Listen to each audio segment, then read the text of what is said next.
72 ശിഷ്യന്മാർ മടങ്ങിയെത്തി. അവർ സന്തോഷത്തോടുകൂടി യേശുവിനോട് പറഞ്ഞു, ഞങ്ങൾ പിശാചുകളെ പുറത്തായി. അപ്പോൾ യേശു പറയുന്നൊരു കാര്യമുണ്ട്, പിശാചുകൾ നിങ്ങൾക്ക് കീഴടങ്ങിയതിൽ നിങ്ങൾ സന്തോഷിക്കേണ്ട, മറിച്ച് നിങ്ങളുടെ പേരുകൾ സ്വർഗത്തിൽ എഴുതപ്പെട്ടിരിക്കുന്നതിൽ നിങ്ങൾ സന്തോഷിക്കുക. നമ്മൾ ഭൂമിയിൽ പേരുകൾ ഉണ്ടാക്കാൻ ആഗ്രഹിക്കുന്നവരാണോ, ദൈവനാമത്തിൽ മഹത്വം ഉണ്ടാക്കാൻ ആഗ്രഹിക്കുന്നവരാണ്? അവൻ ചിന്തിക്കേണ്ടതാണ്. ഭൂമിയിൽ എൻ്റെ പേര് ചുമരുമ്പോഴും അല്ലെങ്കിൽ ഫേസ്ബുക്കിലും അല്ലെങ്കിൽ മറ്റുള്ള സ്ഥലങ്ങളിലും ഉണ്ടാകാൻ വേണ്ടിയാണോ?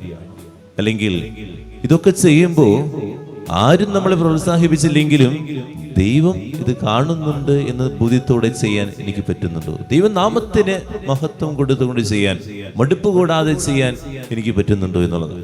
രണ്ടാമതായിട്ട്, പിശാച് ഇതുപോലെ ചില സന്തോഷങ്ങൾ നൽകി നമ്മളെ ആ പ്രശംസയിലും ഉയർച്ചയിലും നിർത്തി തകർത്ത് കളയും.